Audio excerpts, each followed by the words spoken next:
Bonjour à tous. Je voudrais déjà commencer par remercier chaleureusement les académiciens d'avoir sélectionné le travail de Daria au sein de mon laboratoire, tout particulièrement Daniel Choquet et Pascal Cossard. Donc nous sommes très, très heureux et très fiers. Je voudrais aussi mentionner, juste pour démarrer, que c'était un travail collectif, donc qui était aussi en collaboration, en particulier avec des physiciens. Vous allez voir qu'il y a une dimension de physique assez forte dans ce travail. Donc en particulier Raphaël Voiturier, que je voudrais mentionner ici, et Hugues Châté. Il y avait également, ce travail s'est basé sur un premier travail qui avait été fait par une postdoc également dans le laboratoire, qui a initié le travail, donc Valentina Loschiavo. Donc effectivement, nous travaillons sur une infection humaine, une infection causée par des bactéries, qui s'appelle le méningocoque.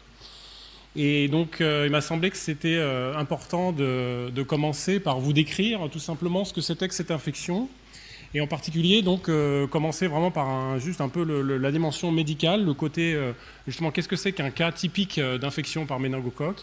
Donc en fait, les personnes qui vont être infectées sont soit des jeunes enfants, donc dans les premières années de la vie, ou bien des jeunes adultes qui peuvent avoir 16 ans, 18 ans, 20 ans, et qui vont être en parfaitement bonne santé, et d'un jour à l'autre, en fait, ils vont commencer à développer une fièvre, un état grippal, des choses tout à fait peu spécifiques. Donc à ce moment-là, ils vont se diriger typiquement vers leur médecin traitant ou éventuellement aux urgences selon la gravité à ce stade. Et puis, à partir de ce moment-là, il va y avoir un développement de symptômes, on va dire, plus spécifiques qui vont commencer à apparaître, comme la raideur au niveau du cou, des symptômes de type neurologique, comme les photophobies, confusion, etc. Et puis, ils vont commencer à apparaître aussi des taches rouges que vous voyez ici sur cette photo, qu'on appelle des pétéchies, qui ont la particularité, en fait, quand on appuie dessus, en fait, la rougeur ne va pas disparaître. Et donc on appelle ça également purpura. Et donc à ce moment-là, il y a une suspicion très forte de ce type d'infection. Donc là, le patient est traité avec des antibiotiques. Une ponction lombaire est réalisée. Et donc là, c'est le liquide céphalorachidien qui est typiquement normalement un liquide parfaitement clair. Et là, dans ce cas, on voit des évidences d'une très forte inflammation. C'est rempli de neutrophiles, de bactéries. Donc là, on est vraiment dans une caractérisation de méningite très, très particulière. Donc là, dans ce cas-là, le patient va en service de réanimation. Donc là, on est dans une situation d'urgence absolue. Et donc, à l'issue de ces étapes-là, finalement, il y a trois grands types de conséquences. Soit, dans le meilleur des cas, il y a une rémission complète, et ça arrive heureusement dans le nombre de cas, je dirais, majoritaires. Il peut y avoir un certain nombre de séquelles, dont des séquelles graves comme des amputations. Et puis, dans les cas les plus graves, de 10 à 15% des cas, ça va évoluer vers un choc septique, une hypotension et la mort. Donc du coup, quand on voit ce type de description comme ça, ça soulève beaucoup de questions, notamment quand on est scientifique, et en particulier, qu'est-ce qui s'est passé pendant ce temps-là. Et oui, une chose importante que je n'ai pas dite, c'est que tout ça va se produire pendant 24 heures. Donc c'est extrêmement rapide, c'est extrêmement aigu. Donc les questions, c'est comment est-ce qu'on en est arrivé là, à partir de quelqu'un de parfaitement sain. Et puis aussi, d'une façon pragmatique, comment est-ce qu'on peut faire pour bloquer ça. Donc c'est ce type de questions que l'on se pose au laboratoire. Et donc là, je vous décris de façon globale ce qu'on en sait actuellement. C'est une bactérie en fait qui vit dans la gorge de l'homme, donc absolument sans aucun symptôme. Il y a 5 à 10 à 20% de la population humaine totale qui présente cette bactérie au niveau de la gorge. La bactérie y est associée, elle est collée en fait à la surface de l'épithélium ici. Et de temps en temps, la pathologie se déclenche lorsque la bactérie arrive au niveau de la circulation. Là, elle survit dans le sang. Et là, elle va commencer à interagir avec les vaisseaux, et c'est de ça dont on va vous parler, Daria. Elle va causer donc d'une perte d'étanchéité des vaisseaux, donc avec ces fameux pétéchies que vous voyez ici. Et puis, ça va permettre également à la bactérie de franchir la barrière hématocéphalique et arriver dans le liquide céphalorachidien pour causer la méningite en elle-même. Et donc nous, il y a toutes sortes de questions en fait qui se posent, même si on sait que on connaît la bactérie qui est responsable de ça, mais finalement il y a beaucoup de points d'interrogation encore très importants. Comment est-ce que la bactérie accède à la circulation? Comment est-ce qu'elle survit dans le sang? Comment est-ce qu'elle cause ces fameux dégâts vasculaires ici? Et comment est-ce qu'elle franchit la barrière hématocéphalique? Donc il y a encore plein de questions qui restent à bien comprendre au niveau moléculaire, cellulaire. On avance, mais ça reste encore extrêmement ouvert. Et donc j'ai mis ça pour me rappeler, dire que encore une fois tout ça se produit en moins de 24 heures, donc c'est extrêmement rapide. Donc une information auquel on a contribué dans le laboratoire, c'est cette idée de colonisation vasculaire, parce qu'en fait, une fois que la bactérie va se retrouver à l'intérieur de la circulation sanguine, la bactérie va voyager dans le sang et elle va parcourir une partie des 100 000 km de vaisseaux sanguins qui sont dans un vaisseau humain. Et puis, occasionnellement, en fait, elle va se coller à la surface de l'endothélium, ici, donc aux cellules qui constituent les vaisseaux sanguins. Et ceci est dessiné à peu près à l'échelle, ici, donc, vous voyez un globule rouge. Ici, c'est un capillaire qui fait à peu près 10 microns, une bactérie qui en fait 1. Et donc, en fait, elle va se coller à la surface ici, commencer à se multiplier et jusqu'à complètement remplir, en fait, les vaisseaux sanguins. Et vous voyez ici, ce qui est représenté ici, c'est une image histologique post-mortem d'un cas d'infection au méningocoque. Et vous voyez ici un capillaire, et vous voyez ces petits points ici qui représentent des bactéries qui ont complètement rempli la lumière du vaisseau et qui ont complètement occludé ce vaisseau. Et une chose qu'on a montré, c'est que ce processus-là, qu'on a appelé colonisation vasculaire, va déboucher véritablement sur les dégâts vasculaires qui ont lieu pendant l'infection, c'est-à-dire la coagulation, la congestion, la perte d'étanchéité des vaisseaux et également une inflammation massive. Je vais trop vite. Donc, il y a ici, au niveau des événements qui se produisent, il y a un premier processus d'adhésion, et ça, on l'a déjà bien étudié. Et quand Daria est arrivée au laboratoire, en fait, elle a étudié ce deuxième étape ici, qui est un processus d'agrégation, en fait, d'interaction entre les bactéries. Et ça, vous allez voir que c'est en fait une étape tout à fait intéressante, et que c'est Daria donc qui a décrypté ce processus-là. Et je vais lui passer la parole.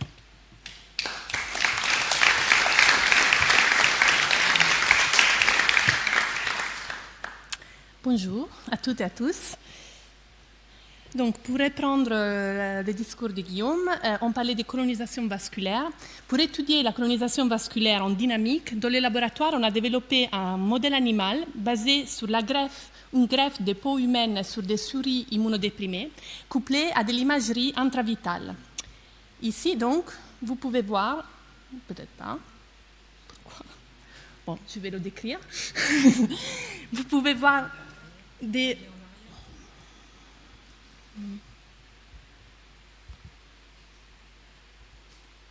Non, ça ne marche pas. Non.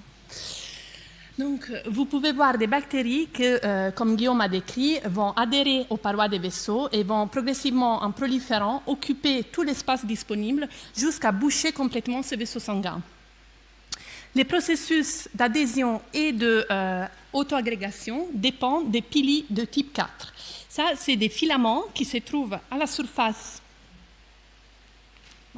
à la surface de la bactérie, donc ici ils sont indiqués en jaune, et ils sont composés principalement d'une seule protéine, la piline majeure, qui est assemblée de façon très dynamique par une machinerie de protéines très complexe qui traverse les deux membranes de la bactérie. Et donc, avec ces machineries de protéines, en fait, les pili peuvent croître et être rétractés très rapidement en quelques secondes.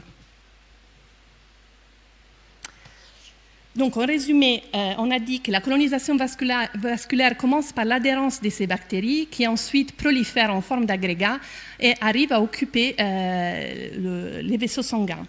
Pour disséquer spécifiquement le rôle de l'auto-agrégation par rapport à l'adhérence des bactéries, nous avons utilisé des variantes naturelles de la piline majeure. Donc, la variante SB est capable à la fois d'adhérer aux cellules endothéliales et auto-agréger. Par contre, la variante SA est capable uniquement d'adhérer, mais pas d'agréger. Et grâce au modèle animal, on a pu observer que 24 heures post-infection, il y a une diminution très importante du nombre de bactéries dans la greffe humaine, dans les cas de la souche non agrégative. Ces résultats donc indiquent que l'auto-agrégation joue un rôle fondamental dans la colonisation vasculaire, mais pour mieux comprendre les mécanismes de l'agrégation, nous sommes passés à un système in vitro qui est plus simple et plus contrôlable. De façon très intéressante, quand on cultive en culture liquide les bactéries, les méningocoques, elles forment en fait des agrégats toutes seules, et ces agrégats en forme sphérique sont très dynamiques et peuvent fusionner entre elles très rapidement en quelques minutes. Toutes ces propriétés sont très proches en fait d'un comportement dans le liquide, comme dans le cas des gouttes d'huile dans l'eau. Pour caractériser les propriétés mécaniques de ces agrégats, Valentina a donc utilisé une technique appelée aspiration par micropipette. Ici, vous pouvez voir un agrégat composé par des milliers et des milliers de bactéries, qui est parfaitement sphérique. Et en appliquant une pression négative constante, on peut donc aspirer cet agrégat. Et la vitesse de progression de ces agrégats avec la loi de Laplace, nous donnera une estimation de la viscosité et de la tension des surfaces de ce matériau. Nous avons donc trouvé que les agrégats de méningocoque se comportent comme un liquide visqueux avec une viscosité de 9 pascals/seconde. Si on compare cette valeur avec les viscosités de différents matériaux communs, on trouve que cette viscosité est très proche de celle du miel. Une autre façon de caractériser la rhéologie d'un matériel, c'est de regarder la façon dont laquelle les particules se déplacent à l'intérieur du matériau, car elles se déplacent très peu dans un solide, plus dans un liquide, et elles atteignent un maximum dans la phase gazeuse. Cependant, quand j'ai observé comment les bactéries se déplacent à l'intérieur d'un agrégat, j'ai trouvé que les bactéries qui se trouvent au centre de l'agrégat se déplacent très peu, et se déplacent de plus en plus en s'éloignant du centre, et ils atteignent un maximum à la périphérie. Ça, c'est un comportement très différent d'un liquide classique, et ça nous indique, on peut dire, c'est la signature qu'on a à faire avec un liquide actif hors équilibre. Pour comprendre les origines de ces propriétés uniques, on s'est donc concentré sur l'élément fondamental de l'autoagrégation bactérienne, qui est l'interaction entre deux bactéries. Pour ce but, j'ai confiné des bactéries isolées dans des microchambres et j'ai caractérisé de façon quantitative la façon dont les interactions entre les paires de bactéries. Nous avons donc découvert que les méningocoques interagissent de façon intermittente, donc elles peuvent se trouver dans très grande distance, même de 10 à 20 fois leur taille. Et quand elles se trouvent, elles s'approchent très rapidement, elles restent en contact et elles se détachent. Ces processus d'attraction intermittente dépendent des piliers de type 4 et de leur dynamique de croissance et rétraction. Pour comprendre comment, à partir de ces interactions intermittentes, on génère un agrégat avec un comportement liquide, nous avons collaboré avec des physiciens pour créer un modèle de fluide actif. Donc, dans ces modèles, je vous explique très simplement, des particules diffusent librement jusqu'à quand ils se retrouvent à une certaine distance seuil. Au-dessous de certaines distances, les particules ont une certaine probabilité d'interagir. Si c'est le cas, une force attractive égale s'exerce sur les deux bactéries en les ramenant en contact. Une fois qu'elles sont en contact, après un certain temps, les particules auront une certaine probabilité de se détacher. Et dans ce cas, ils pourront soit résumer leur diffusion libre initiale ou rentrer dans un nouveau cycle d'interaction qui médit l'initiation de l'agrégation proprement dite. Avec ces hypothèses très simples, on a pu, avec ces modèles, récapituler les propriétés qu'on a observées dans les expériences. Donc, les particules, encore une fois, elles interagissent de façon intermittente. Quand on parle d'une distribution homogène des particules, le système va évoluer vers la formation d'agrégats qui ont aussi une forme circulaire, sont très dynamiques et peuvent se fusionner, comme dans le cas expérimental. Et finalement, si on regarde de plus près, les particules à l'intérieur de l'agrégat montrent la même distribution spatiale des motilités qu'on a observées dans les expériences. Donc, très peu de motilité au centre de l'agrégat et une motilité très importante à la périphérie. La prédiction principale de ces modèles, c'est que l'état de ces matériaux, donc s'ils se comportent comme un solide, un liquide ou un gaz, dépend du temps que les particules passent en interagissant ou en n'interagissant pas.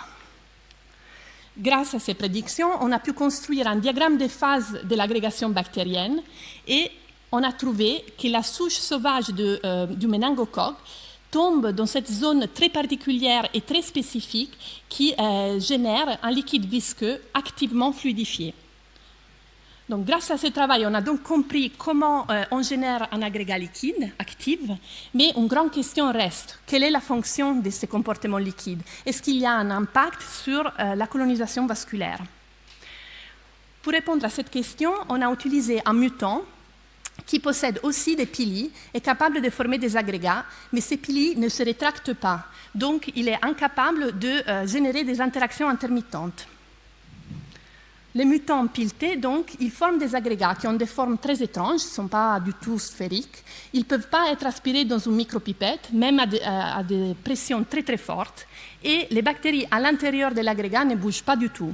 Toutes ces propriétés indiquent que ces mutants se comportent comme un solide. Quand on a introduit la souche sauvage et les mutants solides dans des microcanaux qui miment la taille et la géométrie des capillaires humains, on a observé que la souche sauvage est capable juste de s'adapter très rapidement et très dynamiquement à cette contrainte mécanique en proliférant. Par contre, les mutants solides, une fois qu'ils remplissent complètement la section du canal, ils arrêtent de pousser. On a pu aussi valider ces résultats in vivo. Donc ici, vous pouvez voir 3 heures post-infection la souche sauvage qui est capable vraiment de remplir entièrement le vaisseau. Par contre, les mutants solides n'arrivent pas du tout à occuper de façon efficace l'espace à l'intérieur des vaisseaux. Ces résultats donc nous indiquent que ces comportements liquides favorisent l'occupation de l'espace dans une géométrie capillaire. Pour conclure, je vous ai montré aujourd'hui que les méningocoques forment des agrégats qui se comportent comme des liquides visqueux actifs. Ça est dû à des interactions intermittentes entre les bactéries, médiées par les pili type 4 et leur dynamique de croissance et rétraction. Finalement, ce comportement des liquides actifs est essentiel pour donner aux agrégats la capacité de s'adapter à la géométrie du réseau capillaire et donc efficacement infecter les tissus. On a donc, avec ce travail, découvert un nouveau processus physique qui affecte l'infection et la pathogénèse du méningocoque. Et avec ça, je voudrais remercier tous les collègues, tous les anciens membres du labo qui ont collaboré à ce travail, en particulier Valentina, les physiciens, en particulier Raphaël, Hugues et Elias, et tous les financements, et vous pour votre attention. Merci beaucoup.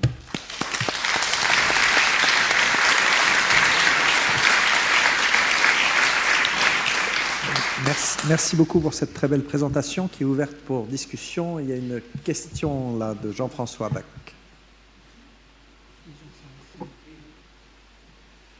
Très beau travail et très belle présentation. Moi, j'avais une question en amont de ce que vous décrivez, parce que, bon, les méningocoques sont là, bon, il y a l'agrégation, et puis tout ce qui suit. Mais qu'est-ce qui déclenche, finalement, le phénomène? Qu'est-ce qui fait, et finalement aussi, qu'est-ce qui déclenche la maladie? Si les méningocoques sont là, est-ce que l'épidémiologie apporte quelque chose? Est-ce qu'il y a des mécanismes sous-jacents qui nous expliquent l'entrée dans la maladie? Donc, c'est une question très complexe. Ce qu'on connaît, ce qu'on imagine en fait, qu'on envisage, c'est que dans la plupart des cas, quand les méningocoques accèdent à la circulation sanguine, le système immunitaire est quand même capable de s'occuper de ces bactéries et de les bloquer avant que la prolifération commence. Le problème de cette bactérie, c'est que quand même, elle est très efficace à survivre dans le sang. Et une fois qu'elle adhère et qu'elle commence à proliférer, grâce à l'imagerie intravitale qu'on a développée dans le labo, on peut bien voir que, comme on a décrit aussi dans la pathologie, tout le processus avance très rapidement. Donc les bactéries prolifèrent, les capillaires sont tout petits. En quelques heures, ces agrégats remplissent complètement les vaisseaux, le flux sanguin a une chute complète, les cellules immunitaires qui arrivent n'arrivent pas en fait à s'occuper de ces agrégats et à les phagocyter de manière efficace. Et donc on imagine que grâce à cette rapidité, je pense, vraiment de progression et de prolifération des bactéries à l'intérieur des vaisseaux, ça c'est vraiment un point clé qui leur permet d'être si agressives et si létales. Ce qui voudrait dire, si je suis votre raisonnement, oui, que l'immunité innée doit jouer un rôle très important et que peut-être ce qui peut être associé au déclenchement de maladies, c'est un déficit éventuellement transitoire de l'immunité innée. Oui, et on connaît en fait, bon, dans les sujets immunodéprimés, on sait qu'il y a un défaut de la réponse à ces genres d'infections, mais on sait aussi qu'il y a une corrélation entre d'autres genres de pathologies, même de rhume ou en fait, et cette infection. Donc si, pour quelque raison, le système immunitaire est occupé aussi à s'occuper d'une autre pathologie, en fait, l'infection est encore plus efficace. Donc, je peux peut-être interrompre là, parce que moi, je voudrais rebondir sur ce que Jean-François a dit. dans ta réponse, tu parles d'immunité innée, mais la question de Jean-François, c'était quand même comment elle arrive jusqu'à l'intérieur du vaisseau. Donc il faut qu'elle traverse un épithélium, etc. Alors est-ce que la réponse innée, elle agit justement avant cette traversée, ou est-ce qu'elle agit après, ou les deux, en fait, hein? C'est un peu ça. Je pense que c'est toutes ces questions. C'est un grand question mark. Je pense qu'on ne connaît pas trop cette partie du trajet. Donc, comment la bactérie de l'épithélium du nasopharynx arrive dans la circulation sanguine. On imagine aussi qu'en cas de rhume et tout, il peut y avoir des micro-blessures locales qui favorisent en tout cas l'accès à la circulation. Mais on imagine aussi que cette processus est vraiment très inefficace et qu'en fait la bactérie c'est pas une bactérie qui a une capacité migratoire très importante et dans le nasopharynx, elle n'endommage pas vraiment l'épithélium. Donc on ne connaît pas exactement les conditions dans lesquelles effectivement la pathologie se déclenche. Il y a une question de Jean Salençon. Jean Salençon et Daniel Louva. Oui, merci.